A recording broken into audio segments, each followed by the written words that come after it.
पहला प्रश्न। भगवान, उपनिषद कहते हैं कि सत्य को खोजना खड्ग की धार पर चलने जैसा है। संत दरिया कहते हैं कि परमात्मा की खोज में पहले जलना ही जलना है, और आप कहते हैं कि गाते नाचते हुए प्रभु के मंदिर की ओर जाओ।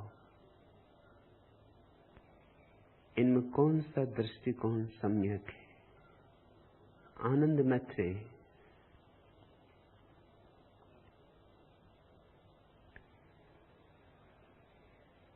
सत्य के बहुत पहलू और सत्य के सभी पहलू एक ही साथ सत्य होते हैं। उनमें चुनाव का सवाल नहीं। जिसने जैसा देखा उसने वैसा कहा। उपनिषद की बात ठीक ही है, क्योंकि सत्य के मार्ग पर चलना जोखिम की बात है, बड़ी जोखिम, क्योंकि भीड़ असत्य में डूबी है और तुम सत्य के मार्ग पर चलोगे तो भीड़ तुम्हारा विरोध करेगी। भीड़ तुम्हारे मार्ग में हजार तरह की बाधाएं खड़ी करेगी। भीड़ तुम पर हंसेगी, तुम्हें विक्षिप्त कहेगी। भीड़ में एक सुरक्षा है। सत्य के मार्ग पर चलने वाला व्यक्ति अकेला पड़ जाता है। भीड़ उससे नाते तोड़ लेती, उससे संबंध विच्छिन्न कर लेती। समाज उसे शत्रु मानता है। नहीं तो जीसस को लोग सूली देते कि मंसूर की गर्दन काटते। वे तुम्हारे जैसे ही लोग थे जिन्होंने जीसस को सूली दी और जिन्होंने मंसूर की गर्दन काटी। अपने हाथों को गौर से देखोगे तो उनमें मंसूर के खून के दाग पाओगे। तुम्हारे जैसे ही लोग थे, कोई दुष्ट नहीं थे। भले ही लोग थे, मंदिर और मस्जिद जाने वाले लोग थे, पंडित पुरोहित थे, सदाचारी सच्चरित्र संत थे। जिन्होंने जीसस को सूली दी वो बड़े धार्मिक लोग थे, और जिन्होंने मंसूर को मारा उन्हें भी कोई अधार्मिक नहीं कह सकता। लेकिन क्या कठिनाई आ गई। जब भी आंख वाला आदमी अंधों के बीच में आता है तो अंधों को बड़ी अड़चन होती। आंख वाले के कारण उन्हें ये भूलना मुश्किल हो जाता है कि हम अंधे। अहंकार को चोट लगती, छाती में घाव हो जाते। न होता ये आंख वाला आदमी, न हम अंधे मालूम पड़ते। इसकी मौजूदगी अखरती। ये मिट जाए तो हम फिर लीन हो जाएं अपने अंधेपन में और मानने लगे कि हम जानते हैं, हमें दिखाई पड़ता है। जब जानने वाला कोई व्यक्ति पैदा होता है तो जिन्होंने थोथे ज्ञान के अंबार लगा रखे हैं उन्हें दिखाई पड़ने लगता है कि उनका ज्ञान थोथा है, उनका ज्ञान लाश है, उसमें सांसें नहीं चलती, हृदय नहीं धड़कता, लहू नहीं बहता। उन्हें दिखाई पड़ने लगता है उन्होंने फूल जो है बाजार से खरीद लाए हैं, झूठे हैं, कागजी हैं, प्लास्टिक के हैं। असली गुलाब का फूल न हो तो अड़चन पैदा नहीं होती, क्योंकि तुलना पैदा नहीं होती। बुद्धों का जन्म तुलना पैदा कर देता है।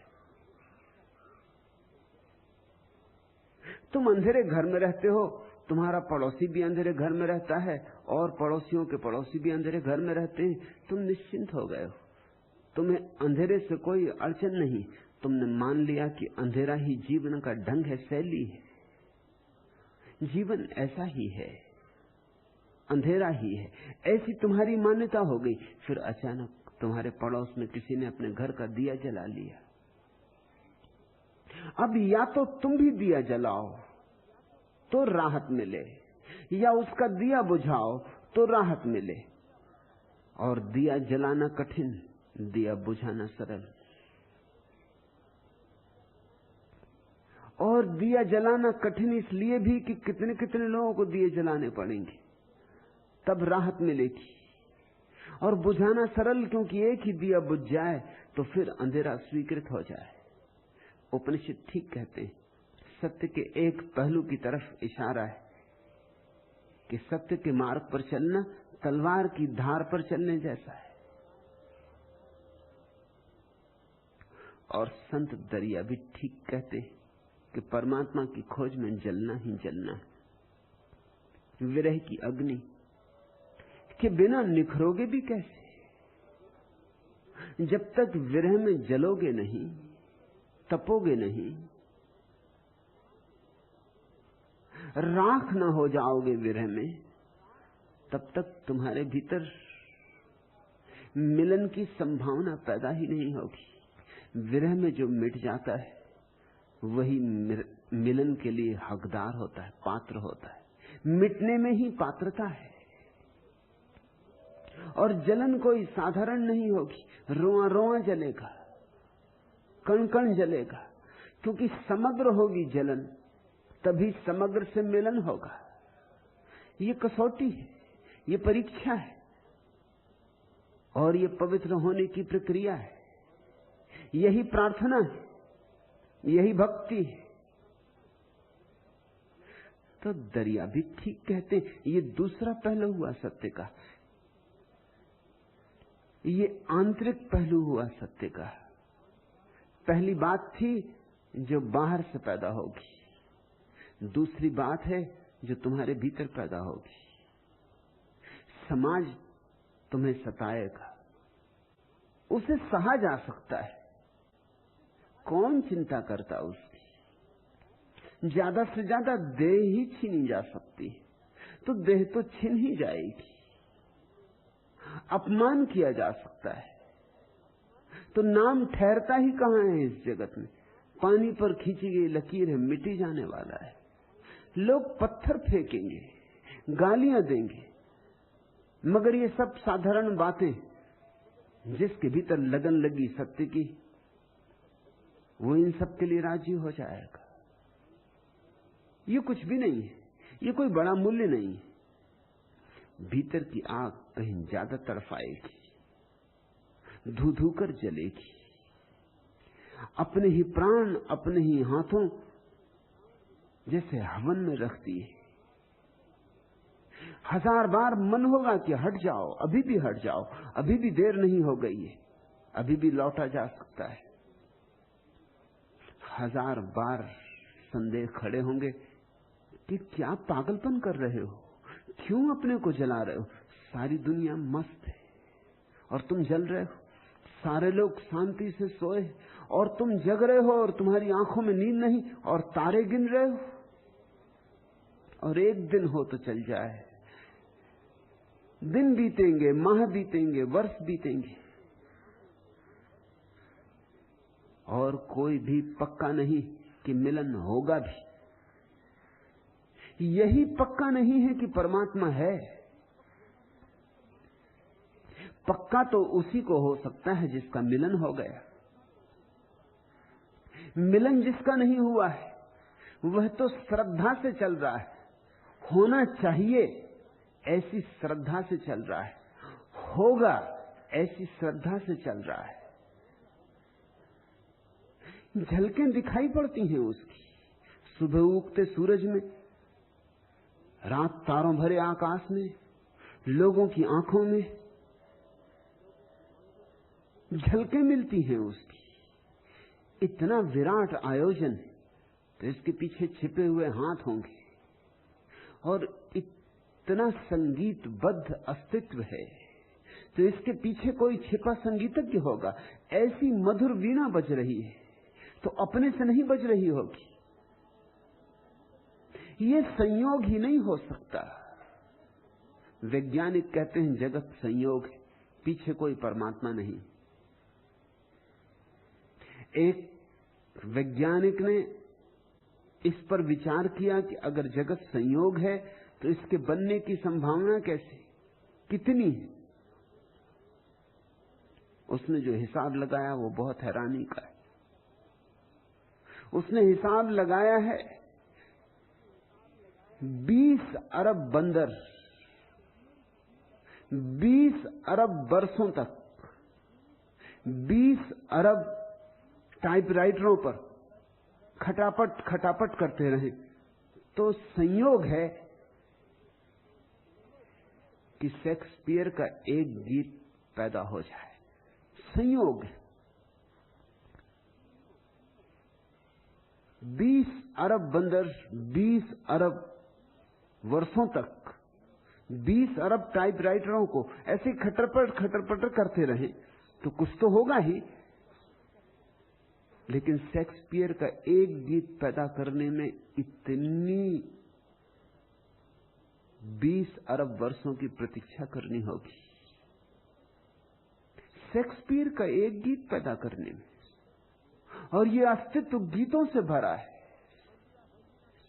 हजार हजार कंठों से गीत प्रकट हो रहे हैं। हजारों शेक्सपियर पैदा हुए हैं, होते रहे। और जरा तारों के इस विस्तार को, इसकी गतिमयता को, इसके छंद को तो देखो। इस अस्तित्व की सुव्यवस्था को तो देखो। इसके अनुशासन को तो देखो। जगह जगह छाप है कि अराजकता नहीं है। कहीं गहरे में कोई संयोजन बिठाने वाला हृदय, कहीं कोई चैतन्य सबको संभाले, अन्यथा सब कभी का बिखर गया होता। कौन जोड़े है इस अनंत को, इस विस्तार को कौन संभाले? तुम मरुस्थल में जाओ और तुम्हें एक घड़ी मिल जाए पड़ी हुई, तो क्या तुम कल्पना भी कर सकते हो कि ये संयोग से बन गई होगी? हजारों हजारों साल में, लाखों लाखों साल में, करोड़ों करोड़ों साल में पदार्थ मिलता रहा, मिलता रहा, मिलता रहा, फिर एक घड़ी बन गया। और घड़ी कोई बड़ी बात है, लेकिन एक घड़ी भी अगर तुम्हें रेगिस्तान में पड़ी मिल जाए तो भी पक्का हो जाएगा कि कोई मनुष्य तुमसे पहले गुजरा है, कि तुमसे पहले कोई मनुष्य आया है। घड़ी सबूत है। घड़ी अपने आप नहीं बन सकती। घड़ी नहीं बन सकती तो ये इतना विराट अस्तित्व कैसे बन सकता है? घड़ी नहीं बन सकती तो मनुष्य का ये सूक्ष्म मस्तिष्क कैसे बन सकता है? सिर्फ पदार्थ की उत्पत्ति, जैसा मार्क्स कहता है। मार्क्स की सुंदर कृतियां, कम्युनिस्ट मैनिफेस्टो नहीं बन सकता अकारण, और न दास कैपिटल लिखी जा सकती है अकारण। संयोग मात्र नहीं, पीछे कोई सधे हाथ है। मगर ये श्रद्धा है। जब तक मिलन न हो जाए, जब तक परमात्मा से हृदय का आलिंगन न हो जाए, जब तक बूंद सागर में एक न हो जाए, तब तक ये श्रद्धा है। श्रद्धा सम्यक है, सार्थक है, मगर श्रद्धा श्रद्धा है, अनुभव नहीं।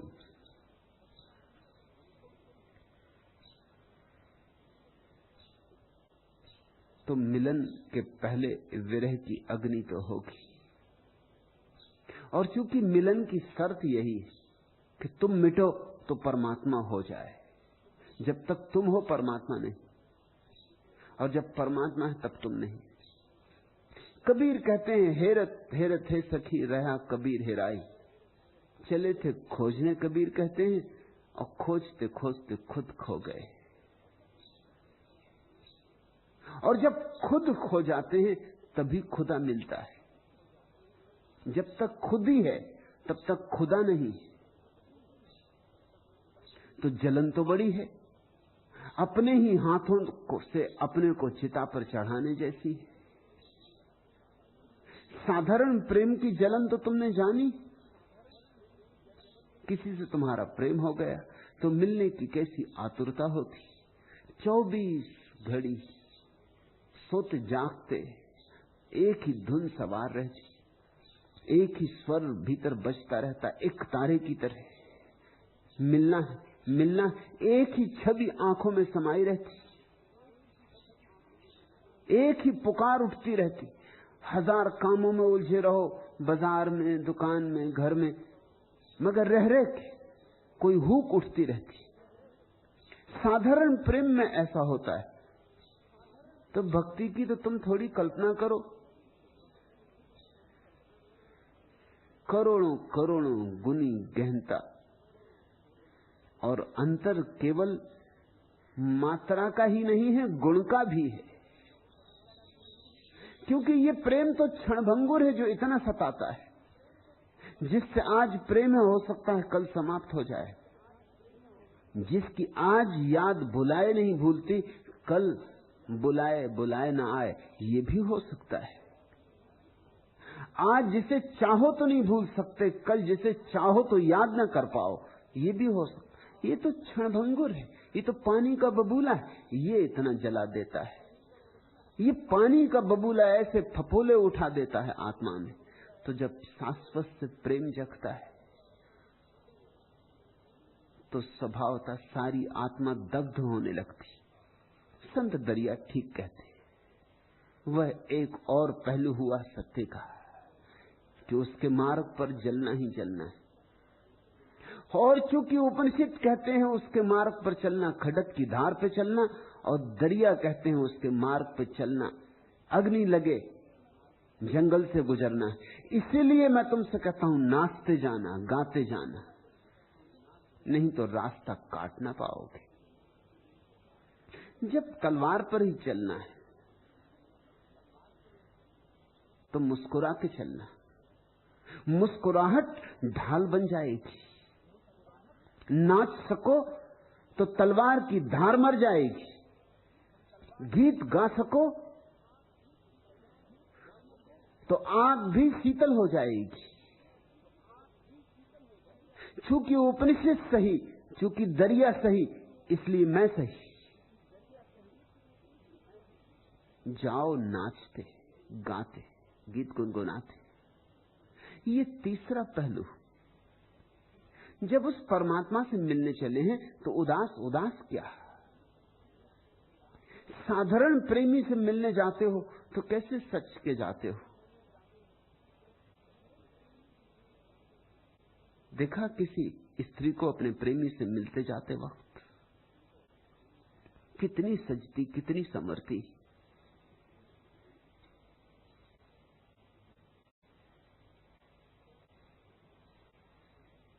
कैसी अपने को आनंद विभोर मस्त मगन करती।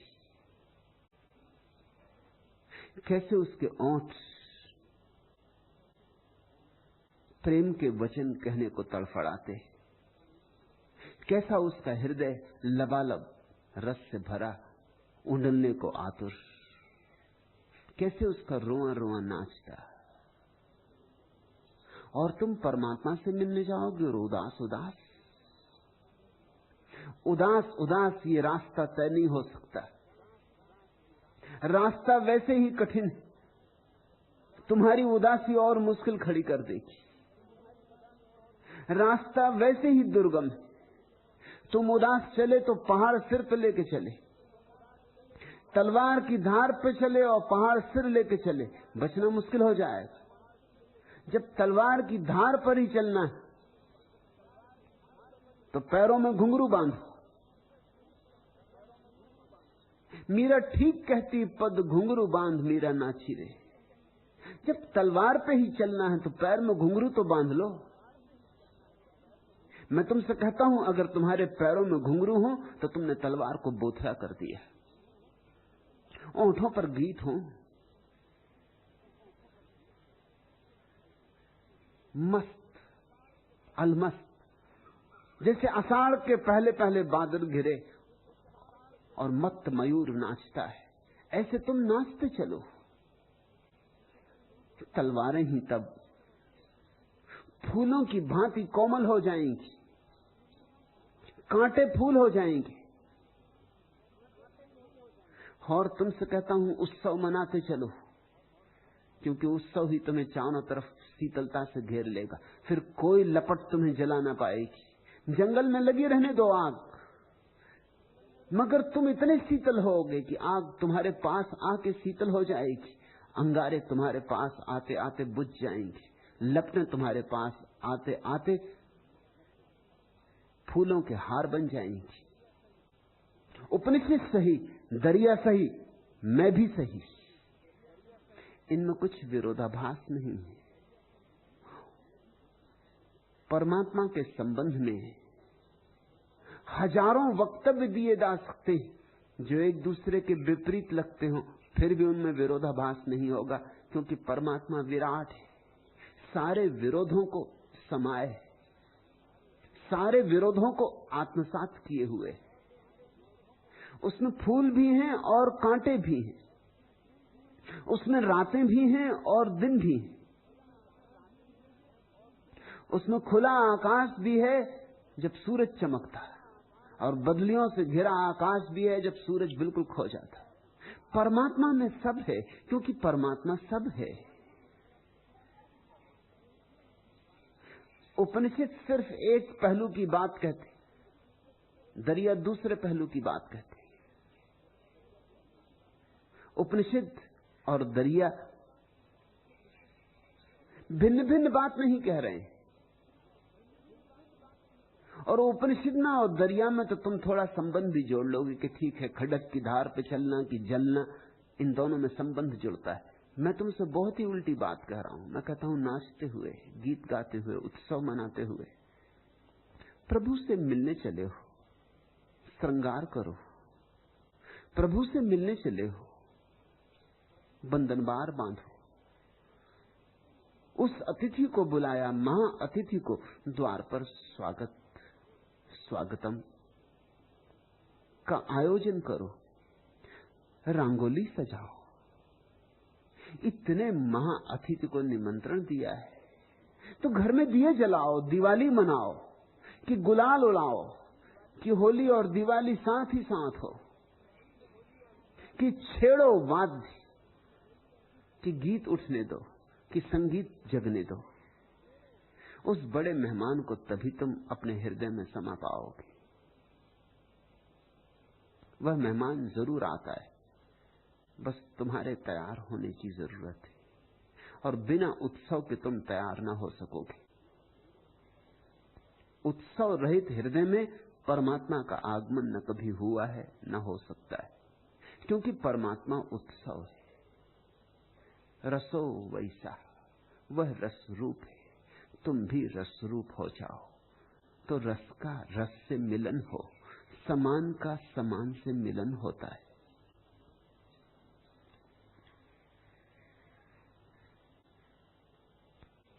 दूसरा प्रश्न, वो नगमा बुलबुले रंगी नवा एक बार हो जाए, कली की आंख खुल जाए, चमन बेदार हो जाए। निर्मल चैतन्य,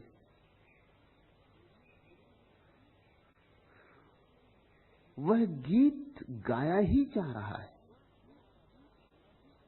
वह नगमा हजार हजार कंठों से गूंज रहा है। अस्तित्व का कण कण उसे ही दोहरा रहा है, उसका ही पाठ हो रहा है चारों दिशाओं में, अहिर्निश। और तुम कहते हो वो नगमा बुलबुले रंगी नवा एक बार हो जाए। वही है, बज रहा है, सब तारों पर वही सवार है, सब द्वारों पर वही खड़ा है। तुम कहते हो एक बार, वही बार बार हो रहा है। कली की आंख खुल जाए, चमन बेदार हो जाए। कलियां खिल गई, चमन बेदार है, तुम बेहोश हो। दोष कलियों को मत दो और दोष चमन को भी मत देना, और ये सोच के भी मत बैठे रहना कि वो गीत गाए तो मैं सुनने को राजी हूं। वह गीत गा ही रहा है, वह गीत है, वह बिना गाए रह ही नहीं सकता। कौन पक्षियों में गा रहा है, कौन फूलों में गा रहा है, कौन हवाओं में गा रहा है? अनंत अनंत रूपों में उसी की अभिव्यक्ति है।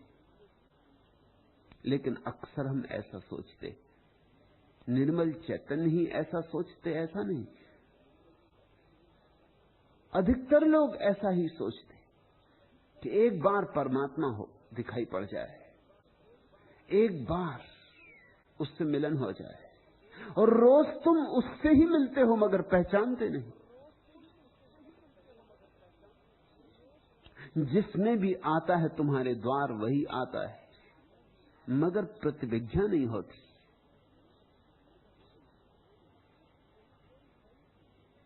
उसके अतिरिक्त यहां कोई है ही नहीं। तुम पूछते हो परमात्मा कहां है, मैं पूछता हूं परमात्मा कहां नहीं है।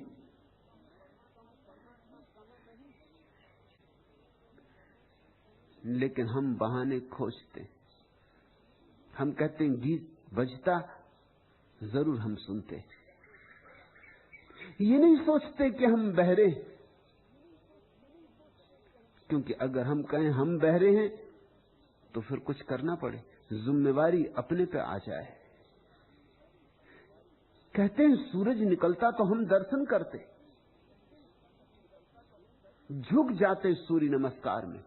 ये नहीं कहते कि हम अंधे या कि हमने आंखें बंद कर रखी, क्योंकि ये कहना कि हमने आंखें बंद कर रखी फिर दोष तो अपना ही हो जाएगा, और जब दोष अपना हो जाएगा तो बचने का उपाय कहां रह जाएगा। सूरज नहीं निकला, इसलिए हम करें तो क्या करें। सितार नहीं बजी उसकी तो हम करें तो क्या करें। फूल नहीं खिले उसके तो हम नाचें तो कैसे नाचें। बहाने मिल गए, सुंदर बहाने मिल गए, इनकी ओट में अपने को छिपाने का उपाय हो जाए। वह प्यारा हमारे द्वार पर दस्तक ही नहीं दिया तो हम कहें तो किसको कहें कि आओ।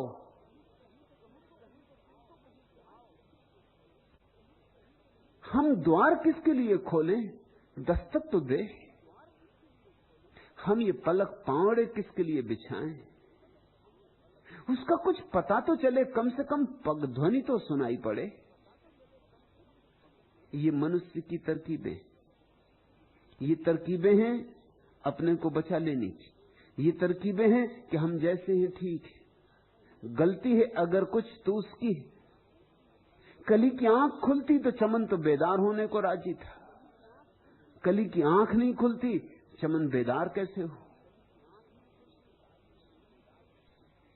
और मैं तुमसे कहता हूं हजारों हजारों कलियों की आंखें खुली, चमन बेदार है। तुम सोए हो, सिर्फ तुम सोए हो, जिम्मेवारी है तो सिर्फ तुम्हारी है। ये तीर तुम्हारे हृदय में चुभ जाए कि जिम्मेवारी है तो सिर्फ मेरी। मैंने आंखें बंद कर रखी, मैंने कान वज्र बधिर कर रखे, तो क्रांति की शुरुआत हो गई, तो पहली किरण शुरू हुई, तो पहला कदम उठा। अब कुछ किया जा सकता है। अगर आंख मैंने बंद की है तो कुछ कर सकता हूं मैं, मेरे हाथ में कुछ बात हो गई, आंख खोल सकता हूं।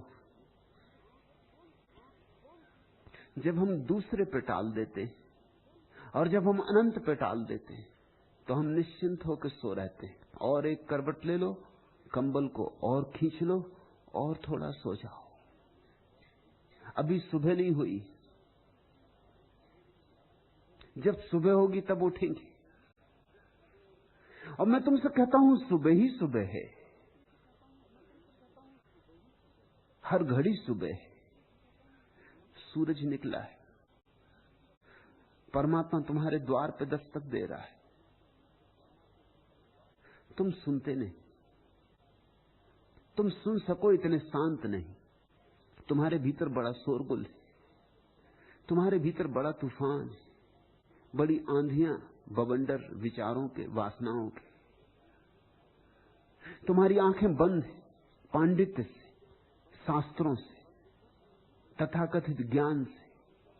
तुम्हारी आंखों पे इतनी किताबें हैं कि बेचारी आंखें खुले भी तो कैसे खुले। किसी की आंख वेद से बंद है, किसी की कुरान से, किसी की बाइबल से। तुम इतना जानते हो इसलिए जानने से वंचित हो।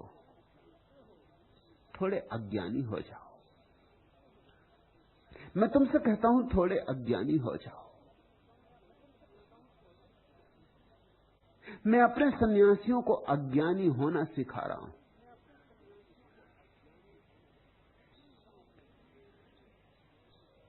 छीन रहा हूं ज्ञान उनका, क्योंकि ज्ञान ही धूल है दर्पण पर। और ज्ञान छिन जाए और दर्पण कोरा हो जाए, निर्दोष जैसे छोटे बच्चे का मन, ऐसा निर्दोष, तो फिर देर नहीं होती, पल भर की देर नहीं होती।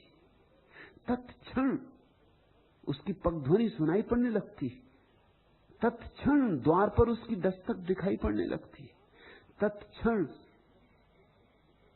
सारा चमन बेदार मालूम होता है। मस्ती ही मस्ती, सब तरफ उसके गीत गूंजने लगते। फिर तुम जहां भी हो मंदिर है, और जहां भी हो वहीं तीर्थ है। आंख से धूल हटे, और धूल ज्ञान की है। मुश्किल यही है, क्योंकि तुम धूल को धूल मानो तो हटा दो। अभी तुम धूल को समझ रहे हो सोना है, हीरे जवाहरात है, संभाल के रखे हो। इस जगत में सबसे ज्यादा कठिन चीज छोड़ना ज्ञान है। धन लोग छोड़ देते हैं, धन बहुतों ने छोड़ दिया है। घर द्वार छोड़ देते हैं, वह बहुत कठिन नहीं है। घर द्वार छोड़ना बहुत सरल है, क्योंकि कौन घर द्वार से ऊब नहीं गया है। सच तो यह है कि घर द्वार में रहे आना बड़ी तपस्या है। हठयोगी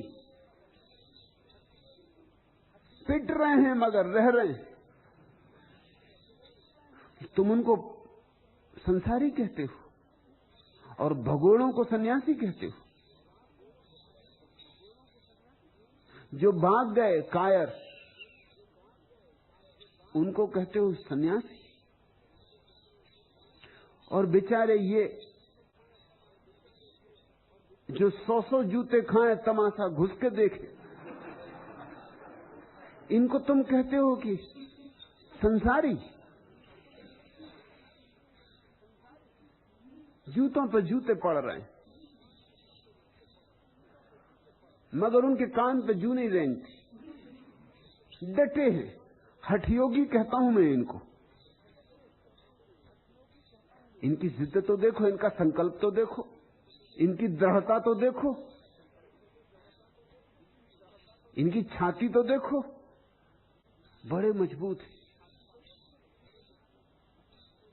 इनको तुम पापी कहते हो। संसार से भागना तो बिल्कुल आसान है, कौन नहीं भागना चाहता है।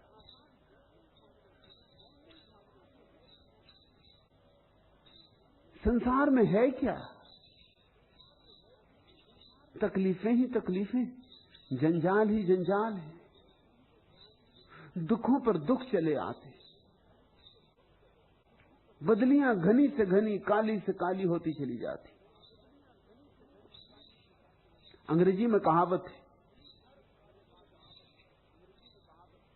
कि हर काले बादल में एक रजत रेखा होती।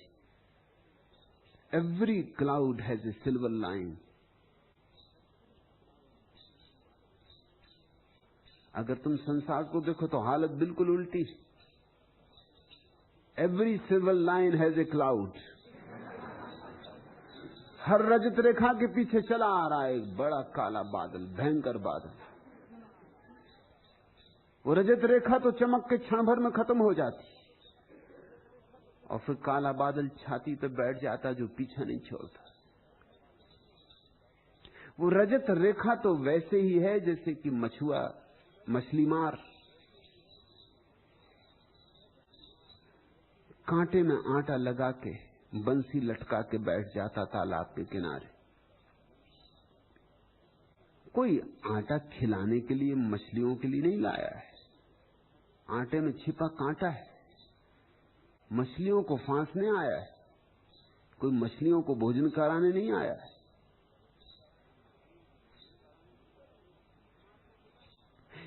एक झील पर मछली मारना मना था, बड़ा तख्ता लगा था कि मछली मारना मना है, सख्त मना है, और जो भी मछली मारेगा उस पर अदालत में मुकदमा चलाया जाएगा। स्वभाव था उस झील में खूब मछलियां थी। मुल्ला नसरुद्दीन मजे से मछलियां मारने बैठा था वहां। आ गया मालिक बंदूक लिए। उसने कहा, नसरुद्दीन तख्ती पढ़ी? नसरुद्दीन ने कहा पढ़ी। फिर क्या कर रहे हो? बंसी लटका के बैठा था। कहा कुछ नहीं, जरा मछलियों को तैरना सिखा रहा हूं। कोई मछलियों को तैरना सिखाने की जरूरत है कि मछलियों को आटा खिलाने के लिए कोई उत्सुक? आटा खुद नहीं मिल रहा है,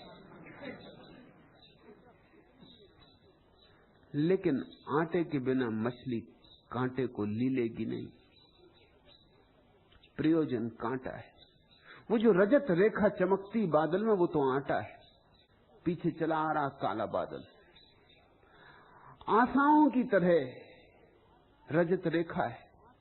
संसार में बस आशाएं हैं, उनकी पूर्ति तो कभी होती नहीं। बस आश्वासन, बस दूर से सब अच्छा लगता है। एक महिला ने मुझसे कहा कि मेरी बड़ी मुसीबत है,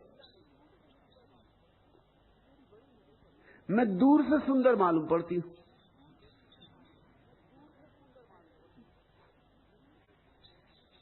और बात सच थी। दूर से देखो तो बहुत फोटोजेनिक, चित्र उतारने की तबीयत हो जाए,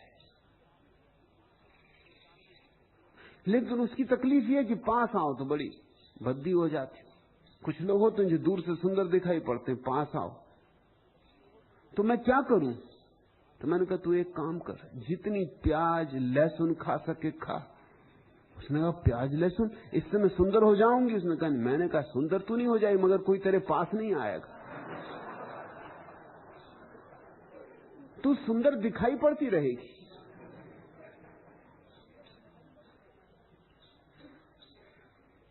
इस जगत में सब चीजें दूर से सुंदर दिखाई पड़ती, पास आओ सब विकृत होने लगता है। जैसे जैसे पास आओ सब सपने उखड़ने लगते, सब आशाएं टूटने लगती। जैसे जैसे पास आओ तथ्य उभरने लगते। आटा खो जाता है और कांटा हाथ लगता है, लेकिन तब तक बहुत देर हो गई होती, तब तक उलझ गए होते हो। फिर उलझाव से निकलना मुश्किल हो जाता है। जितनी निकलने की चेष्टा करते हो उतना उलझाव बढ़ता चला जाता है, क्योंकि निकलने की चेष्टा में नए उलझाव खड़े करने पड़ते। तुमने देखा कभी एक झूठ बोल के देखा? एक झूठ बोलो फिर 10 झूठ बोलना पड़ते, क्योंकि उस एक झूठ को बचाना है, और 10 बोले तो 1000 बोलने पड़ेंगे क्योंकि उनको बचाना। एक झूठ बोलकर जो फंसे तो शायद जिंदगी भर झूठ बोलने पड़े। सत्य की यही खूबी कि एक बोला कि उसके पीछे कोई सिलसिला नहीं, तुम ऐसा समझो कि सत्य बांझ, उसके बाल बच्चे नहीं होते। सत्य संतति नियमन को मानता है। झूठ पक्का हिंदुस्तानी है। जब तक दर्जन 2 दर्जन बच्चे पैदा ना कर दे तब तक झूठ का मन नहीं भरता, बस बच्चे पैदा करते चला जाता है।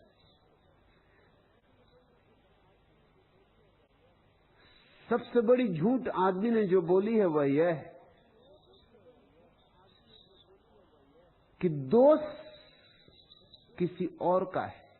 ये सबसे बड़ा झूठ है, ये बड़े से बड़ा झूठ है, ये आधारभूत झूठ है। फिर सारे झूठों के महल इसी पर खड़े होते। मैं क्या करूं? परमात्मा कहीं दिखाई नहीं पड़ता, अन्यथा मैं तो उसके चरणों में झुक जाने को राजी हूं।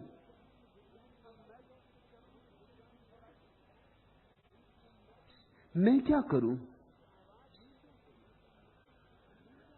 उसकी आवाज मुझे सुनाई नहीं पड़ती, अन्यथा मैं तो जहां पुकारे वहां जाने को राजी हूं। किसी दूर चांद तारों पर पुकारे तो वहां जाने को राजी हूं। मैं तो सब समर्पण करने को तैयार हूं, लेकिन पुकार तो सुनाई पड़े, आवाज तो आए।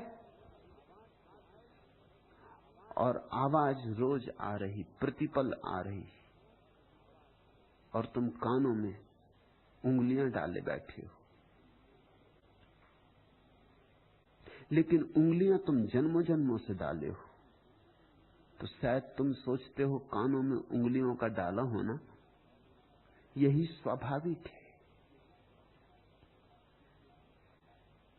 और आंखों पर तुम्हारे इतनी धूल है, और धूल चूंकि ज्ञान की है, और ज्ञान की बड़ी महिमा और प्रतिष्ठा गाई गई कि जहां राजा का भी सम्मान नहीं होता वहां भी विद्वान पूजे जाते। सदियों सदियों से तुम्हें समझाया गया है कि ज्ञान की बड़ी गरिमा है, बड़ी महिमा है। वेद कंठस्थ करो, उपनिषद दोहराओ, और परिणाम में तुम सिर्फ तोते हो गए हो। उपनिषद भी दोहराते हो, वेद भी दोहराते हो, ज्ञान तो कुछ हुआ नहीं। ज्ञान के नाम पर थोथे शब्दों का जाल तुम्हारी आंखों पर छा गया, जाली छा गई तुम्हारे आंखों पर। अब तुम्हें कुछ दिखाई नहीं पड़ता, परमात्मा सामने खड़ा है, तुम जहां मुंह करो वहीं खड़ा है।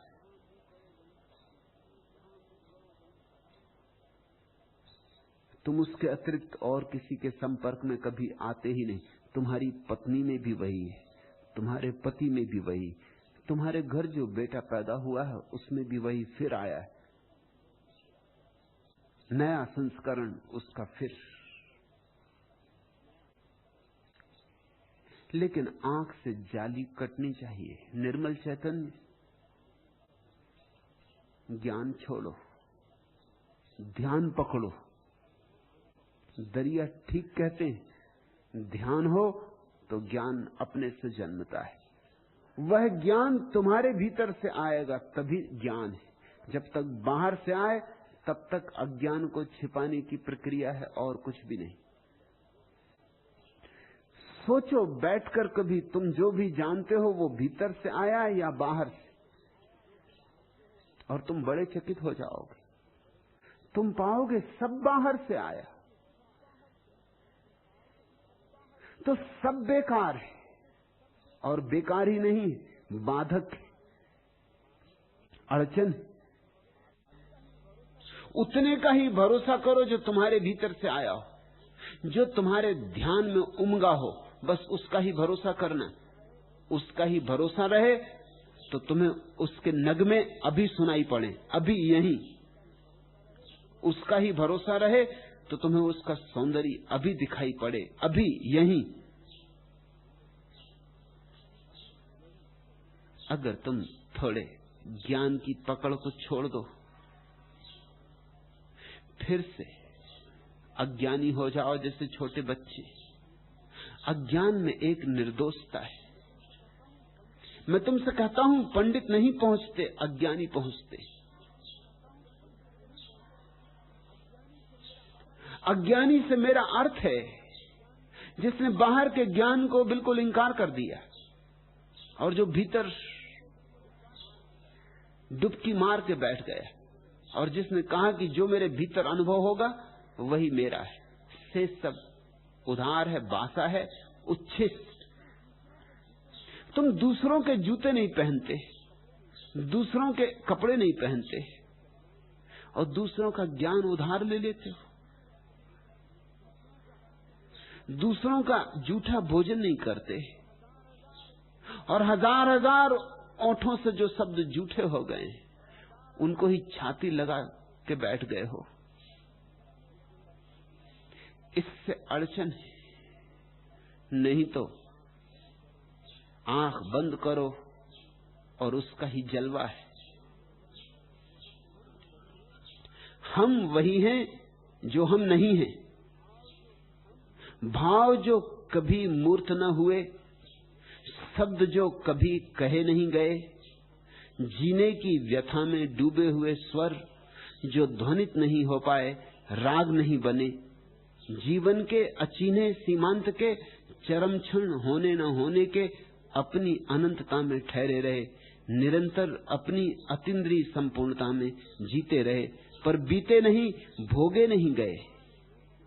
आकार रूपहीन आघात जो बस सहे ही गए, अनजाने अनचाहे आंखों की कोरों में उमड़े हुए आंसू से अनदिखे अटके ही रहे, झरे नहीं, वही हैं हम जो नहीं है। तुम वही हो गए हो जो तुम नहीं हो, क्योंकि उस ज्ञान को पकड़ लिया जो तुम्हारा नहीं, उस चरित्र को पकड़ लिया जो दूसरों ने तुम्हें पकड़ा दिया, उस संस्कार से भर गए जो बासा ही नहीं है, उधार ही नहीं है, मुर्दा भी है।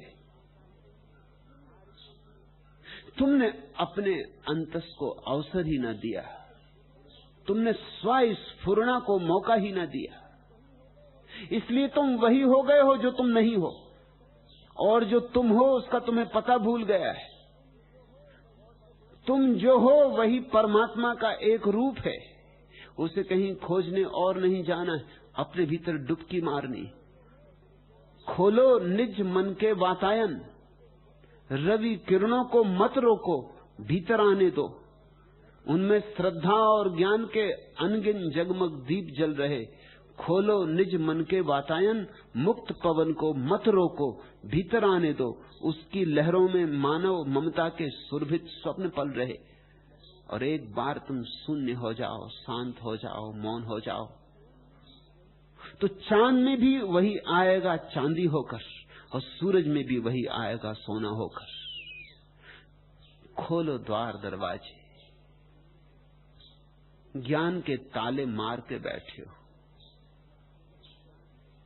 खोलो द्वार दरवाजे, आने दो हवाओं को, बहने दो हवाओं को। अस्तित्व से संबंध जोड़ो, मंदिरों से मस्जिदों से संबंध तोड़ो, वृक्षों से, फूलों से, चांतारों से संबंध जोड़ो, क्योंकि वे जीवंत परमात्मा है। तुम मुर्दा मूर्तियों की पूजा में संलग्न हो। दिए जल ही रहे हैं, आरती उतर ही रही है, फूल चढ़े ही हैं उसके चरणों में। तुम जरा देखो, तुम जरा जागो। तुम सोए हो, तुम गहरी नींद में हो। दरिया ठीक कहते, जागे में फिर जागना। इस जागने को जागना मत समझ लेना, इसमें अभी और जागना है। जागे में फिर जागना, बस यही समाधि की परिभाषा है। और जो जागे में जाग गया वह परमात्मा में जाग जाता है।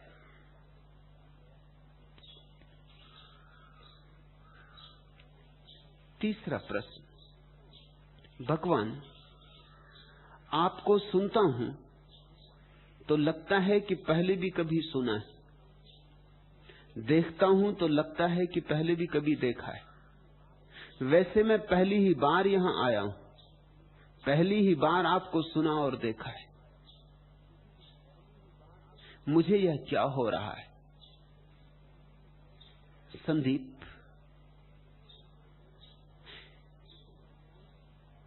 यहां कोई भी नया नहीं, न तुम नए हो न मैं नया हूं। यहां जो तुम्हारे पास बैठे हुए लोग हैं ये भी कोई नए नहीं। न मालूम कितनी बार, न मालूम कितने कितने राहों में, न मालूम कितने कितने लोकों में, न मालूम कितनी कितनी यात्राओं में, योनियों में मिलन होता रहा है। हम अनंत यात्री, बिछुड़ते रहे, मिलते रहे। इसलिए चकित न हो, चौंको मत। यह भी हो सकता है कि मुझसे तुम्हारा मिलना कभी ना हुआ हो, लेकिन मुझ जैसे किसी व्यक्ति से मिलना हुआ हो तो भी याद आएगी, तो भी कोई दबी हुई गहन अचेतन की परतों में याद सरकेगी। क्योंकि बुद्धत्व का स्वाद एक है। अगर तुमने बुद्ध को देखा था, अगर तुमने नानक को देखा था, अगर तुमने कबीर या फरीद के साथ 2 घड़ियां बिताई थी, या कौन जाने दरिया से दोस्ती रही हो, अगर तुमने अनंत अनंत जीवन की यात्राओं में कभी भी किसी ध्यानस्थ व्यक्ति के पास 2 क्षण बिताए थे तो याद आएगी। क्योंकि ध्यान का स्वाद अलग अलग नहीं होता। बुद्ध ने कहा है जैसे सागर को कहीं से भी चखो खारा है, ऐसे ही बुद्धों को भी कहीं से चखो, उनका स्वाद एक ही है, जागरण का स्वाद है। मैं कोई व्यक्ति नहीं हूं, व्यक्ति तो गया, व्यक्ति तो बहा, कब का बह गया। अब तो भीतर एक शून्य है। ऐसे शून्य का अगर तुमसे कभी भी संस्पर्श हुआ हो, और यह असंभव है कि अनंत अनंत जन्मों में कभी ना हुआ हो, यह असंभव है, यह हो ही नहीं सकता। इतने बुद्ध हुए, इतने समाधिस्थ लोग हुए, इतने जिन हुए, इतने पैगंबर, इतने तीर्थंकर, इतने सिद्ध, ये कैसे हो सकता है कि तुम कभी भी किसी बुद्ध की छाया में न बैठे हो? ये कैसे हो सकता है कि सत्संग का स्वाद तुमने कभी न लिया हो? असंभव है। चाहे तुम्हारे बावजूद ही सही, कभी किसी राह पर 2 कदम तुम जरूर किसी बुद्ध के साथ चल लिए होगे। चूक गए, उस बार चूक गए, इस बार मत चूकना। इसलिए कोई याद तुम्हारे भीतर उठ रही, उभर रही। हम अनंत अनंत जीवन की स्मृतियां अपने भीतर लिए बैठे, भूल गए उन्हें, मगर वे मिटती नहीं। शरीर छूट जाता है लेकिन चित्त सांस चलता है। शरीर तो एक बार जो मिला वो मिट्टी में गिर जाता है, लेकिन उसके भीतर चित्त अनुभवों का जो संग्रह है वो नई छलांग ले लेता है, वो नया जन्म ले लेता है। शरीर का नया जन्म नहीं होता, मन का नया जन्म हो जाता है। इस बात को समझना, शरीर का नया जन्म हो ही नहीं सकता, क्योंकि शरीर मिट्टी, गिरा सो गिरा। और आत्मा का नया जन्म हो ही नहीं सकता, क्योंकि आत्मा शाश्वत है, ना उसका कोई जन्म है ना मृत्यु। फिर जन्म किसका होता है? दोनों के बीच में जो मन है उसका ही जन्म होता है। ये जो पुनर्जन्म का सिद्धांत है मन के ही संबंध में लागू होता है, आत्मा के संबंध में लागू नहीं होता। आत्मा का क्या जन्म, न कोई मृत्यु न कोई जन्म। और शरीर का भी क्या जन्म क्या मृत्यु, शरीर तो मरा ही हुआ है। शरीर है मृत्यु, मरण धर्म, मिट्टी, उसका कोई जन्म नहीं होता न कोई मरण होता, वह तो मरा ही हुआ है। मरे की और क्या मौत होगी, और मरे का जन्म क्या हो सकता है? और आत्मा शाश्वत जीवन है, शाश्वत जीवन का कैसा जन्म और कैसी मृत्यु? दोनों के मध्य में एक कड़ी है मन की, वही मन यात्रा करता है। वही मन नए नए जन्म लेता है। उसी मन में तुम्हारे सारे जन्मों जन्मों के संस्कार हैं। उन संस्कारों में मनुष्यों के ही संस्कार नहीं है। जब तुम पशु थे उसके भी संस्कार है, जब तुम पक्षी थे उसके भी संस्कार है,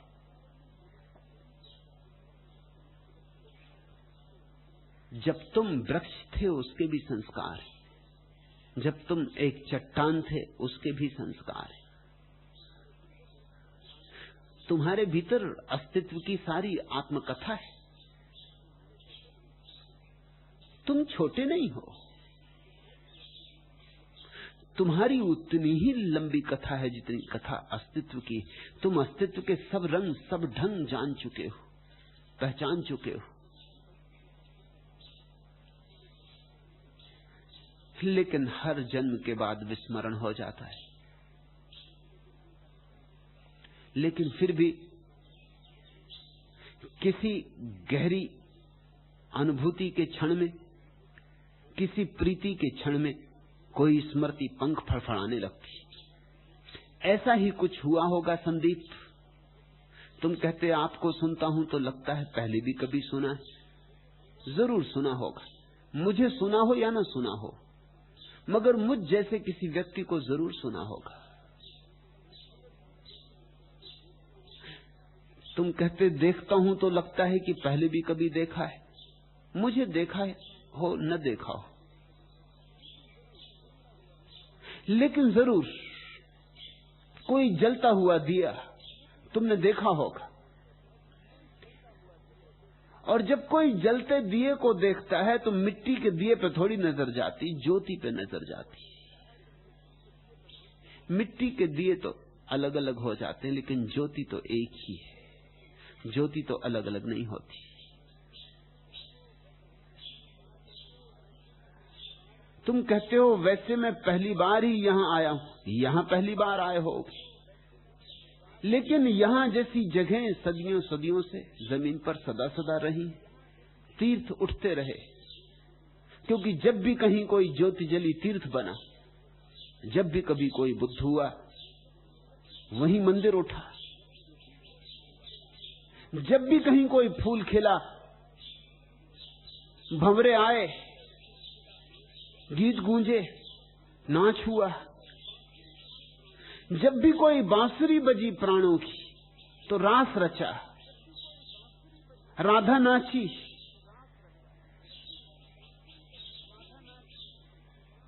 गोपियों ने मंडल बनाए, गीत गाए। सदियों सदियों में यह होता रहा। जरूर कोई झलक अतीत की, कोई स्मृति फिर जग गई होगी, इसलिए तुम्हें ऐसा लगा है।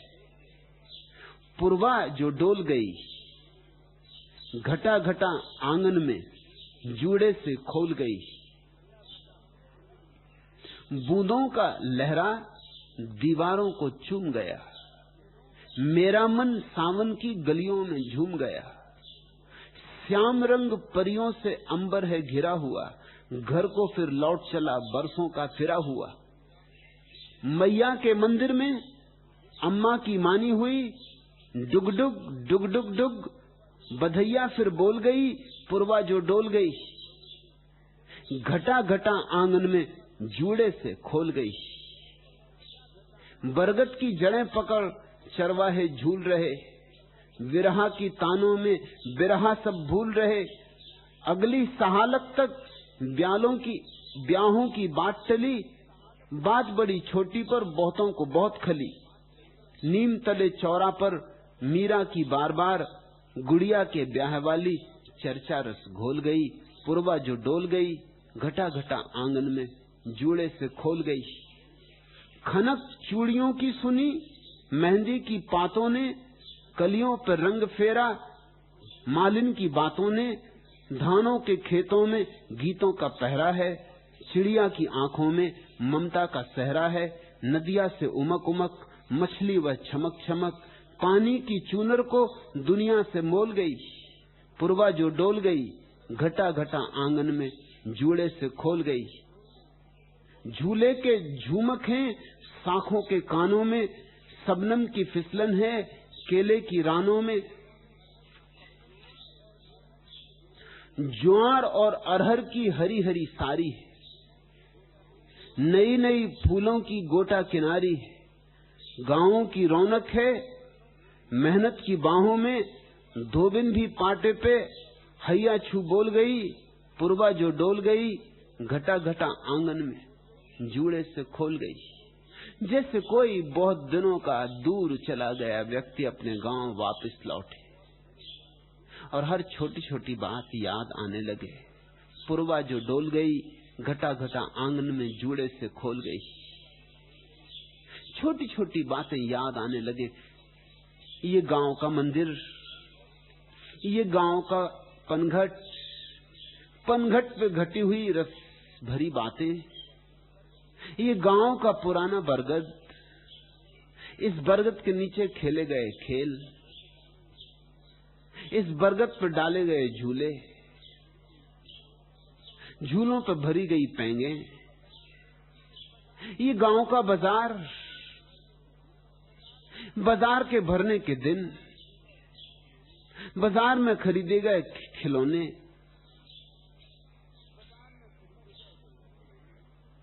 सब याद आने लगता है। जैसे कोई वर्षों वर्षों बाद अपने गांव लौटा हो। बूंदों का लहरा दीवारों को चूम गया, मेरा मन सावन की गलियों में झूम गया। श्याम रंग परियों से अंबर है घिरा हुआ, घर को फिर लौट चला बरसों का फिरा हुआ। मैया के मंदिर में अम्मा की मानी हुई डुग डुग डुग डुग डुग, बुधैया फिर बोल गई। पूर्वा जो डोल गई घटा घटा आंगन में जूड़े से खोल गई। ऐसा ही कुछ हो रहा है तुम्हें। कहीं फिर लौट आए हो जहां कभी आना हुआ था। यह बात स्थान की नहीं है, समय की नहीं है, यह बात आत्मा की एक दशा की है। इन स्मृतियों को दबा मत देना, तर्क जाल में डुबा मत देना, बुद्धि के विश्लेषण में नष्ट भ्रष्ट मत कर डालना।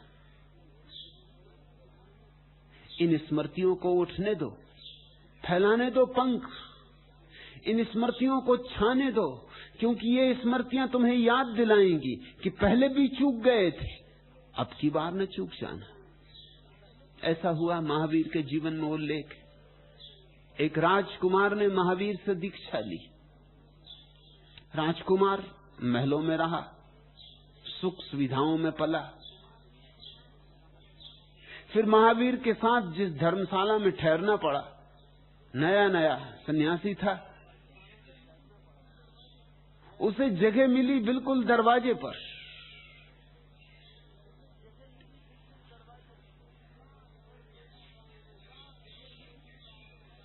रात भर लोगों का आना जाना, सो ही ना सका, मच्छर अलग काटे।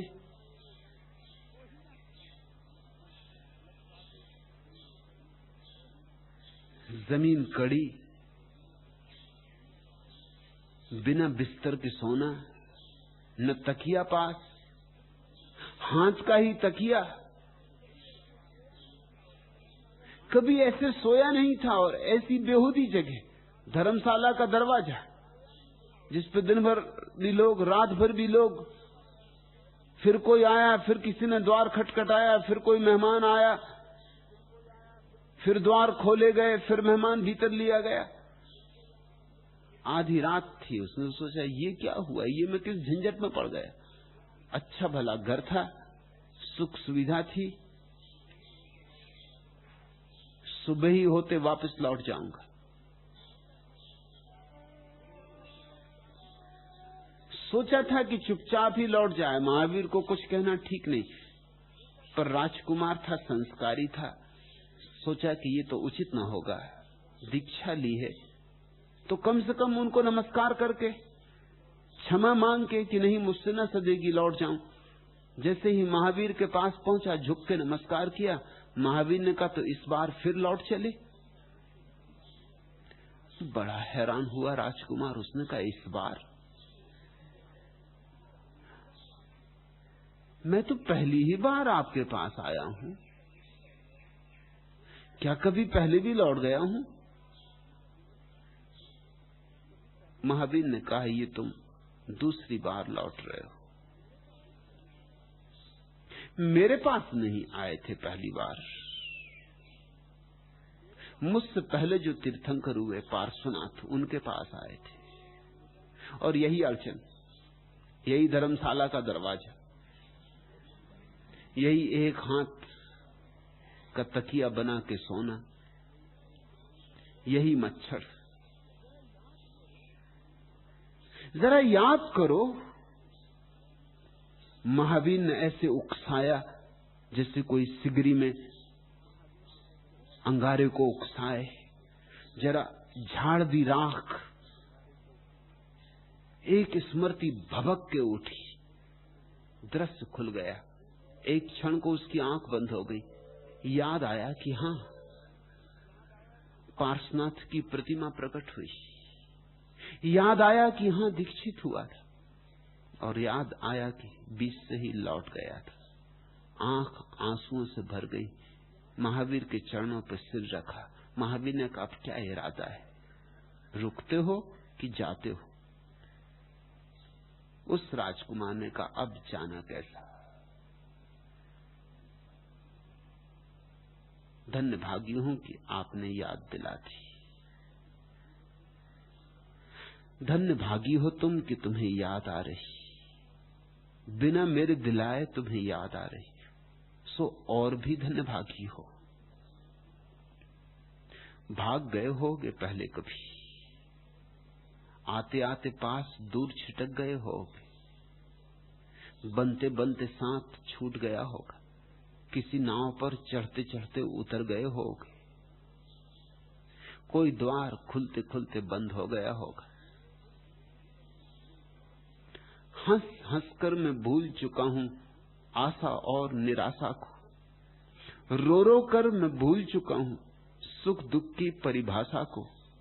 भूल चुका हूं सब कुछ, केवल इतना मुझको याद रहा, बनते देखा मिटते देखा अपनी ही अभिलाषा को। नहीं आज तक देख सका हूं निज धुंधले अरमानों को, नहीं आज तक सुन पाया हूं उड़ के अस्फुट गानों को। अरे देखना सुनना उसका जिसका हो अस्तित्व यहाँ, प्रेम मिटा देता है पल में अपने ही दीवानों को। देखें किसमें कितनी तृष्णा, किसमें कितनी ज्वाला है, निर्जीवों के इस समूह में जीवित कौन निराला है। आज हलाहल छलक रहा है पीड़ित जग की आंखों में, सुधा समझकर कौन यहाँ पर उसको पीने वाला है। देखें किसमें अमिट साध है, किसमें अक्षत आशा है, मिट मिट कर फिर बनने वाली किसमें नव अभिलाषा है। आज मौन निस्पंद पड़ा है विश्व मृत्यु की तंद्रा में, जीवन का संदेश सुनाने वाली किसकी भाषा है। देखें किसके ओर में गति है श्वासों में उच्छ्वास यहाँ, किसके वैभव के अंतर में है अक्षय विश्वास यहाँ। आज विकृत सीमित है जग के जीवन का उन्मुक्त प्रवाह, इस असीम में लहराता है किसका पूर्ण विकास यहाँ। किस गति से प्रेरित हो अविकल बहता है सरिता का जल, किस इच्छा से पागल होकर लहरें उठती मचल मचल। कल कल ध्वनि में छलक रहा है किस अभिलाषा का संगीत, लय होने को प्रेम ढूंढता है असीम का वक्षस्थल। किस तृष्णा से आकुल होकर पिहू पिहू रटता है चातक, किस प्रिय का आह्वान कर रही कुहू कुहू सुर में कुहू अथक। कलरव के उन सप्त स्वरों में है किससे मिलने की साध, ढूंढ रहा अस्तित्व पूर्णता के सपने की एक झलक। आंख मूंद कर बढ़ते जाना एक नियम दीवानों का, सिर न झुकाना लड़ते जाना एक नियम मर्दानों का। श्वासों में गति उर में गति है यहाँ प्रगति ही एक नियम, गति बनना, गति में मिल जाना, एक नियम गतिवानों का। मैं एक चुनौती हूं, एक आह्वान, झकझोरता हूं तुम्हें, पूछता हूं तुमसे, आंख मूंद कर बढ़ते जाना, एक नियम दीवानों का। सिर न झुकाना, लड़ते जाना, एक नियम मर्दानों का। श्वासों में गति, उर में गति है, यहां प्रगति ही एक नियम। गति बनना, गति में मिल जाना, एक नियम गतिवानों का। चूके हो पहले, इस बार ना चूकना। डर तो लगता है,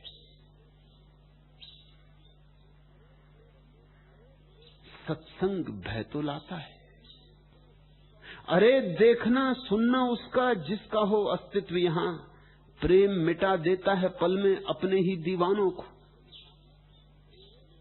तो प्रेम तो मिटाता है, प्रेम तो जलाता है, लेकिन जिसमें हिम्मत है, जिसमें साहस है, वह हंसते हुए जलता है, वह हंसते हुए मिटता है। और जो हंसते हुए मिट जाए, वह उसे पा लेता है जिसका फिर कभी मिटना नहीं होता है। देखें किसमें अमिट साध है, किसमें अक्षत आशा है, मिट मिट कर फिर बनने वाली किसमें नव अभिलाषा है। देखें किसके उर में गति है, श्वासों में उच्छ्वास यहां, किसके वैभव के अंतर में है अक्षय विश्वास यहां। मैं एक अवसर हूं कि तुम्हें मिटा दूं, जैसे मैं मिट गया हूं वैसे तुम्हें मिटा दूं। भागने का मन बहुत होगा, बचने की बहुत चेष्टा होगी, स्वाभाविक है वह मन, वह चेष्टा। लेकिन स्वभाव से ऊपर उठने में ही मनुष्य की गरिमा है, स्वभाव के अतिक्रमण में ही मनुष्य की दिव्यता है। संदीप, चिंता मत करना, तुम पूछते हो मुझे यह क्या हो रहा है, तुम सोचते होगे मैं कोई पगला तो नहीं रहा हूं, कोई मस्तिष्क खराब तो नहीं हो रहा है, यहां पहले कभी आया नहीं, लगता है पहले आया हूं,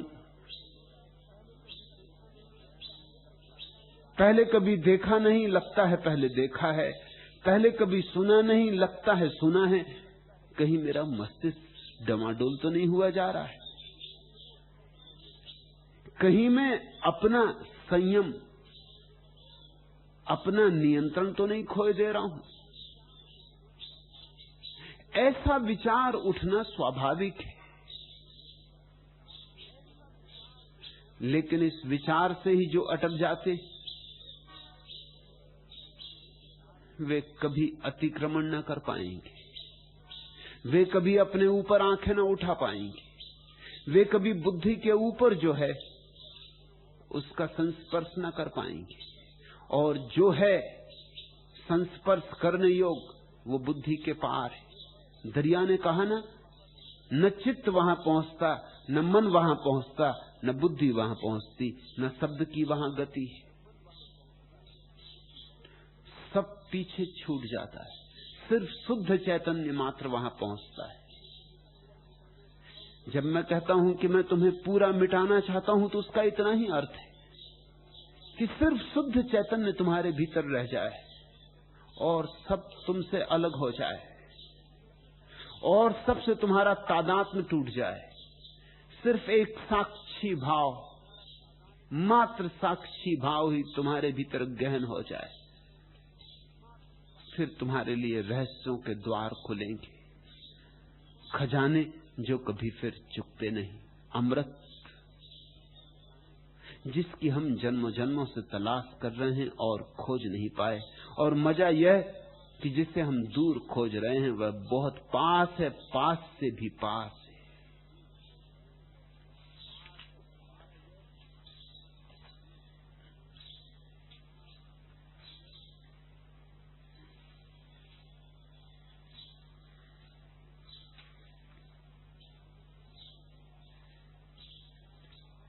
चौथा प्रश्न, आप कुछ कहते हैं, लोग कुछ और ही समझते हैं, यह कैसे रुकेगा? हरिदास, यह कभी रुकेगा नहीं, यह रुक ही नहीं सकता। यह सदा सदा से चला आया नियम। रघुकुल रीत सदा चली आई।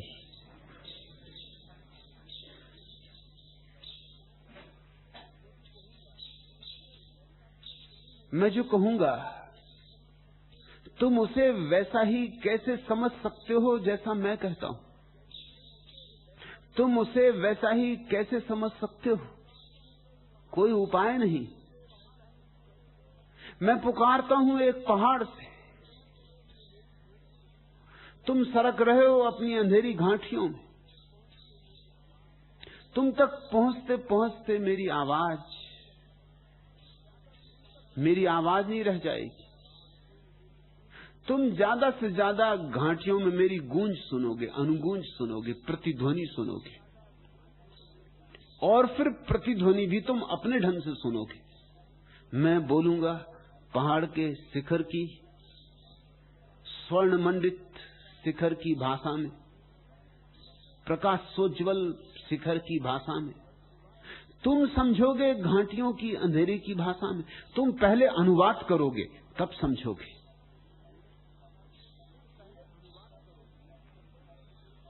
एक भाषा से दूसरी भाषा में अनुवाद करने में ही बहुत कुछ खो जाता है।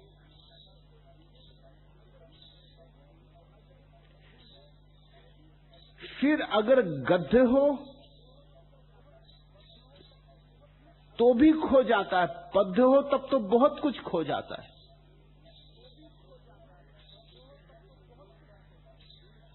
लेकिन ये तो मामला उन भाषाओं का है जो एक ही सतह की हैं, घाटी की भाषाएं। एक कोने में एक भाषा बोली जाती, घाटी के दूसरे कोने में दूसरी भाषा बोली जाती, लेकिन दोनों गुणात्मक रूप से अंधेरे की भाषाएं।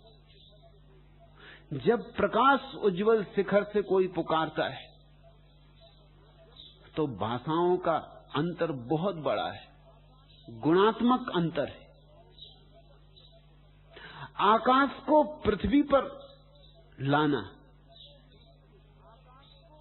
अदृश्य को दृश्य में लाना, निशब्द को शब्द में लाना, शून्य को भाषा के वस्त्र पहनाने, सब अस्त व्यस्त हो जाता है। फिर तुम समझोगे ना, तुम अपने ही चित्त से समझोगे, और तो तुम्हारे पास समझने का भी कोई उपाय नहीं। अभी तुमने ध्यान तो जाना नहीं। अगर तुम ध्यान में बैठकर मुझे सुनो तो तुम वही समझोगे जो मैं कह रहा हूं। लेकिन लोग मुझसे पूछते हैं कि पहले हम आपको समझें तब तो ध्यान करें, पहले हमें भरोसा आ जाए कि आप जो कहते हैं ठीक ही कहते हैं, तब तो हम ध्यान की झंझट में पड़े। पहले ध्यान क्या है यह समझ में आ जाए तो हम ध्यान करें। ठीक ही कहते हैं, तर्कयुक्त बात कहते हैं। होशियार आदमी है, बाजार में आदमी जाता है, 4 पैसे का घड़ा खरीदता है तो भी ठोंक पीट के देखता है, बजा के देखता है कहीं फूटा फाटा तो नहीं, ऐसी 4 पैसे गंवाना दे। जो आदमी 4 पैसे के घड़े को भी ठोंक बजा के देखता है, वो ध्यान जैसी महाक्रांति को बिना सोचे समझे उतर जाएगा, इसकी आशा रखनी उचित नहीं। पहले समझेगा, और समझने में ही अड़चन है। समझेगा मन से, और मन ध्यान का दुश्मन है। मन और ध्यान विपरीत है। मन है अंधेरा, ध्यान है ज्योतिर्मय। मन है मृत्यु, ध्यान है अमृत। मन है क्षणभंगुर, ध्यान है शाश्वत। कोई संबंध नहीं बैठता मन का और ध्यान का, बात ही नहीं बनती। हरिदास, तुम्हारी तकलीफ मैं समझता हूं, तुम्हारी पीड़ा मैं समझता हूं। तुम उतरने लगे ध्यान में, तुम्हें कुछ कुछ बात समझ में पड़ने लगी, तो तुम्हें बेचैनी होती कि लोग आपकी बात को गलत क्यों समझते हैं, कुछ का कुछ क्यों समझते हैं।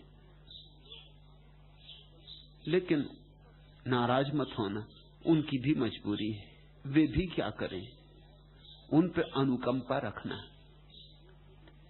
समझाया जाना। इसलिए तो रोज मैं समझाया जाता हूं, तुम कुछ भी समझो, तुम कुछ का कुछ समझो, मैं समझाया जाऊंगा। मेरी तरफ से कृपणता ना होगी।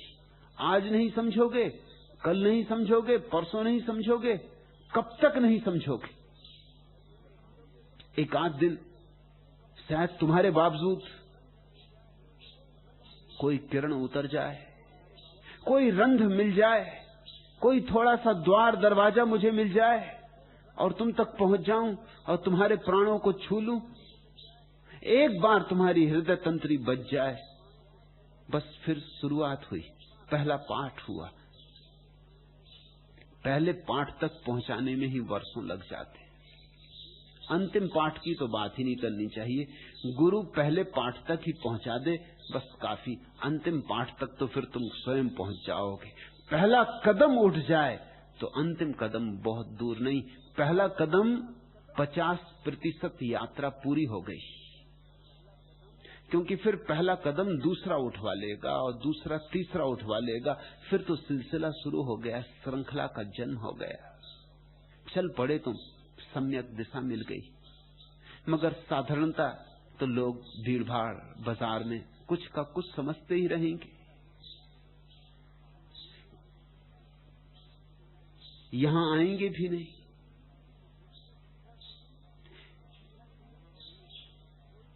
मुझसे सीधा सुनेंगे भी नहीं, कोई उन्हें सुनाएगा, उसने भी किसी से सुना होगा।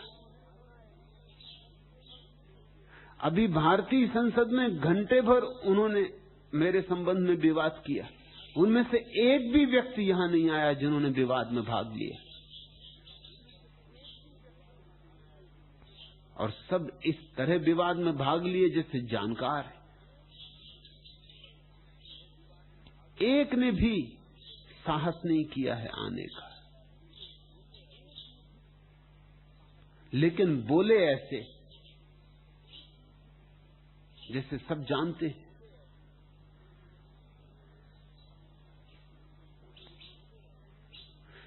जैसे मैं जो कह रहा हूं उसको समझते हैं, जैसे मैं जो यहां कर रहा हूं उसकी उन्हें पहचान है।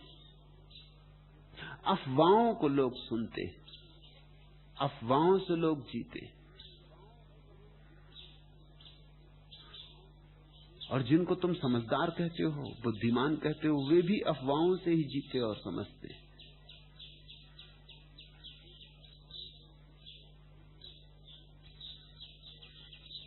मुल्ला नसरुद्दीन से उसका एक मित्र बहुत परेशान हो गया था, क्योंकि मुल्ला ने उससे कुछ रुपया उधार लिया था।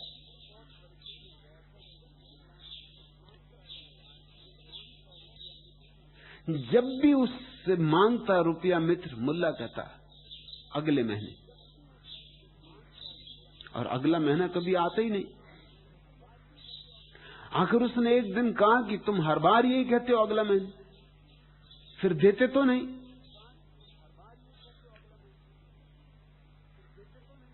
तो मुल्ला हंसने लगा। उसने कहा तुम्हें ये समझ में नहीं आता कि अगर देना ही होता तो अगले महीने पे क्यों टालते। और फिर मैं हमेशा अगले महीने पे टालता हूं। मेरी संगति देखी, अपने वचन पर प्रतिबद्ध, अगले महीने ही दूंगा। जो बात कह दी, वचन का पक्का हूं, इस वचन को कभी खंडित ना करूंगा। मित्र आखिर थक गया, वर्षों गुजर गए, सैकड़ों तकाजों के बावजूद भी जब मुल्ला ने रुपया वापस करने का नाम नहीं लिया, तो एक दिन मित्र ने कहा अब तो मेरा इंसानियत पर से विश्वास ही उठ गया। मुल्ला नसरुद्दीन ने तत्परता से कहा भाई, पर से विश्वास उठ जाए तो कोई बात नहीं, मित्रता पर से विश्वास नहीं उठना चाहिए।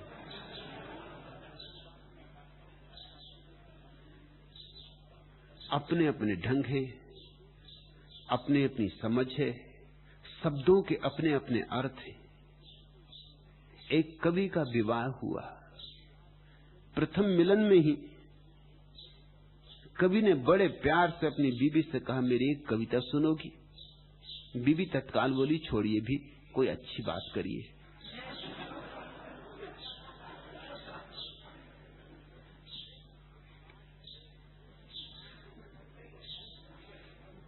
एक लाज में हर रोज 2 चम्मच गाय, इसलिए जो लोग भोजन के लिए आते उन पर फिर कड़ी निगरानी रखी गई। मुल्ला नसरुद्दीन हर रोज आता था, आज उस पर भी नजर रखी गई। जब उसने भोजन समाप्त कर लिया तो जल्दी से 2 चम्मच उठा के अपनी जेब में डाल लिए। फौरन उसको पकड़ भी लिया गया। नौकर उसे मालिक के पास ले गए। मालिक ने कहा, बड़े मियां, आप देखने से तो बड़े भोले भाले मालूम पड़ते, फिर आपको ये चोरी क्या शोभा देती? मुल्ला नसरुद्दीन ने अपनी जेब में से कागज निकालकर मालिक को दिया। जो डॉक्टर का प्रिस्क्रिप्शन था उसमें लिखा था, हर रोज भोजन के पश्चात 2 चम्मच लेना। अब करोगे क्या? लोग तो वैसा ही समझेंगे जैसा समझ सकते। तुम पूछते हो, आप कुछ कहते हैं, लोग कुछ और ही समझते हैं। स्वाभाविक, जरा भी इसमें कुछ अघट नहीं हो रहा है, ऐसा ही सदा होता रहा है। और तुम पूछते हो, हरिदास यह कैसे रुकेगा? यह रुकने वाला नहीं। कुछ के लिए रुक जाएगा, जो मेरे पास आ जाएंगे, जो मेरे निकट हो जाएंगे, जो मेरे सामने पीड़, तो कुछ का कुछ सोचती ही रहेगी, कहती ही रहेगी। यही बुद्ध के साथ हुआ, यही महावीर के, यही मोहम्मद के, यही जीसस के, यही सदा हुआ है, यही आज भी होगा, यही कल भी होता रहेगा। भीड़ बहुत क्षुद्र बातों को ही समझ सकती है, बाजारू बातों को समझ सकती है। उसने आकाश की तरफ आंख उठा के कभी देखा भी नहीं, फुर्सत भी नहीं, आकांक्षा भी नहीं। यानी सुनिए, सागर का एक मेंढक एक बार एक कुएं में चला आया। कुएं के मेंढक ने पूछा कि मित्र, कहां से आते हो? उसने कहा, सागर से आता हूं। कुएं के मेंढक ने तो सागर शब्द सुना ही नहीं था। उसने कहा, सागर? ये किस कुएं का नाम?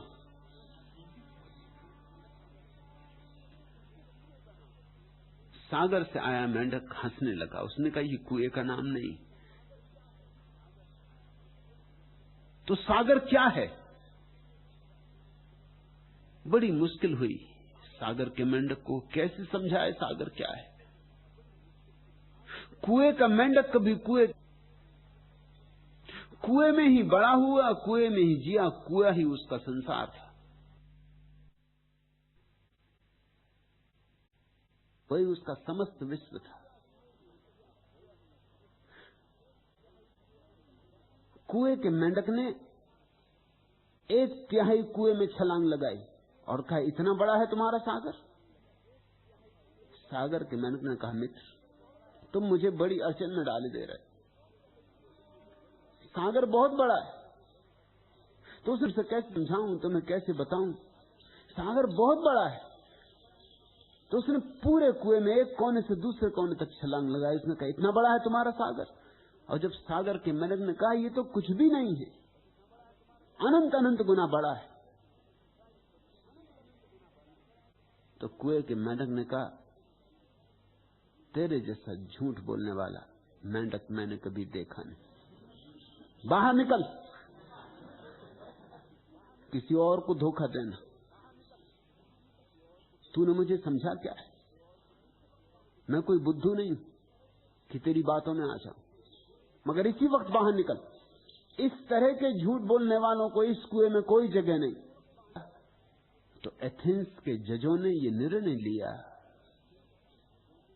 कि या तो तुम मरने को राजी हो जाओ और या फिर तुम जो बातें कहते हो वो बातें कहना बंद कर दो। दो में से कुछ भी चुन लो।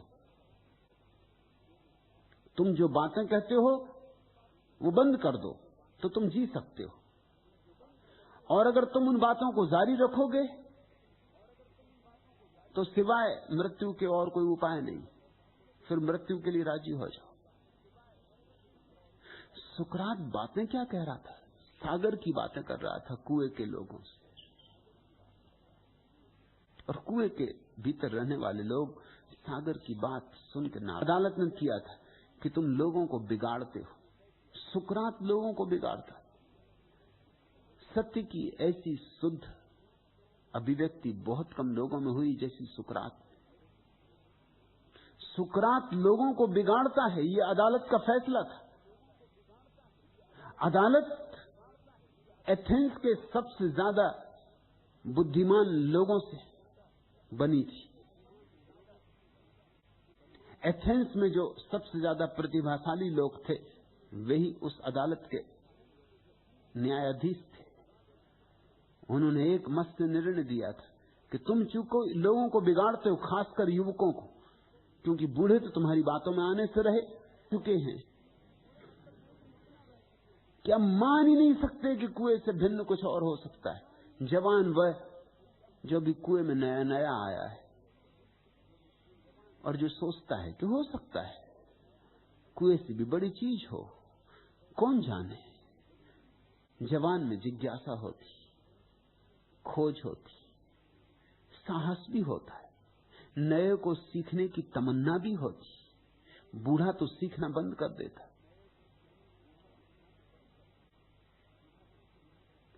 जैसे जैसे आदमी बूढ़ा होता जाता है वैसे वैसे उसका सीखना क्षीण होता जाता है, और जो आदमी अपने बुढ़ापे तक सीखने को राजी, वह बूढ़ा को राजी।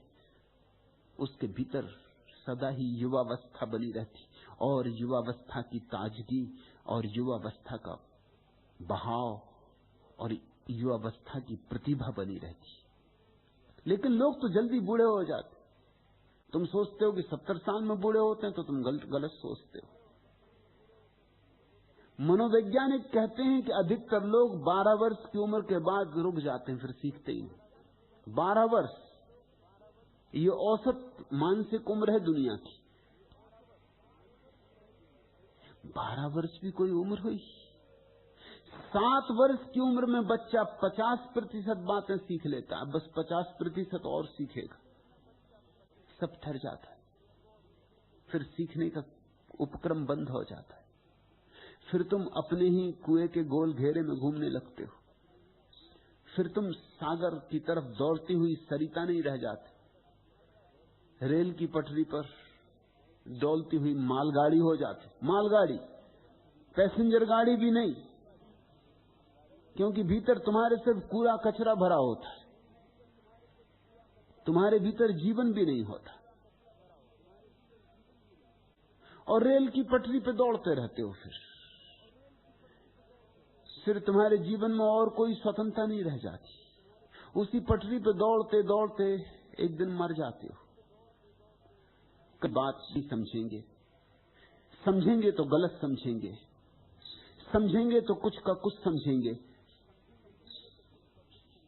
मैं इससे अन्यथा की आशा भी नहीं रखता, इसलिए मुझे इससे कुछ अड़चन नहीं होती,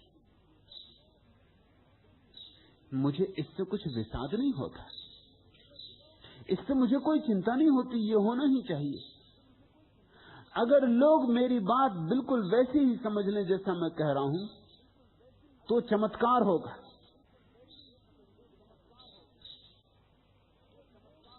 ऐसा चमत्कार न तो कभी हुआ है न हो सकता है। अभी मनुष्य से इतनी आशा करनी असंभव है। इतनी हसीन आग है ये, जल के देखिए, तनकर खड़ी हैं चोटियां जो टूट जाएंगी।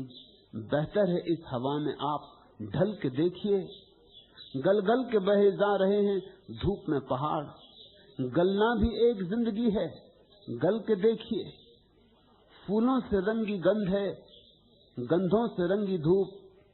साए हैं उड़ रहे किसी आंचल के देखिए। कल तक तो फूल भी न खिल सके थे बाग के, तिनके भी आज हैं खड़े, खिल खिल के देखिए।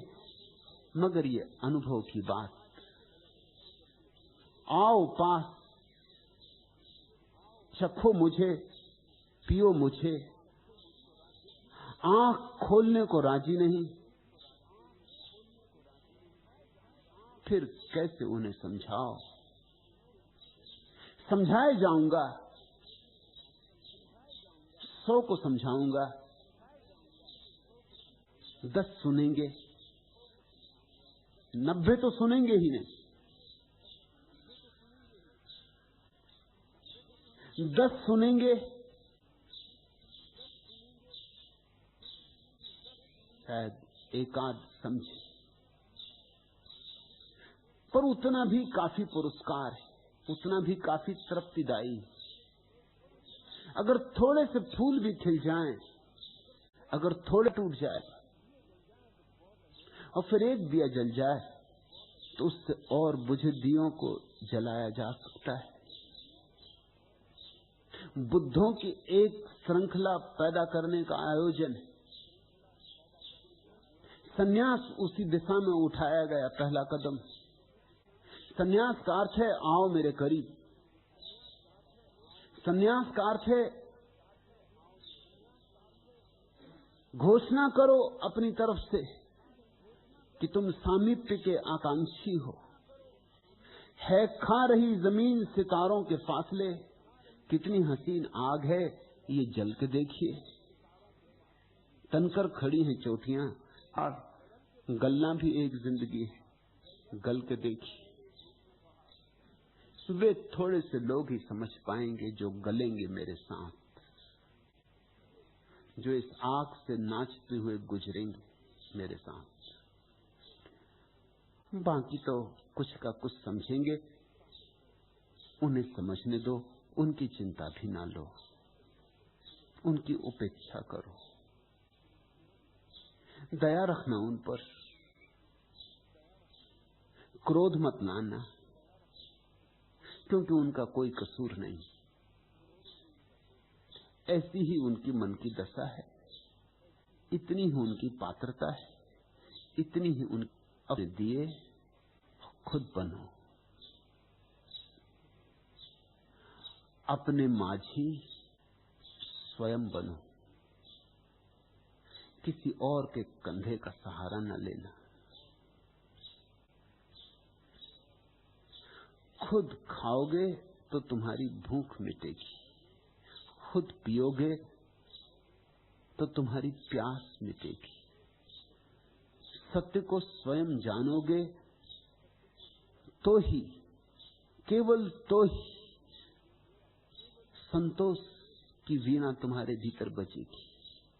मेरा जाना हुआ सत्य तुम्हारे किसी काम का नहीं। मैं तुम्हें सत्य नहीं दे सकता। माझी नहीं, आज माझी मैं स्वयं इस नाव का हूं।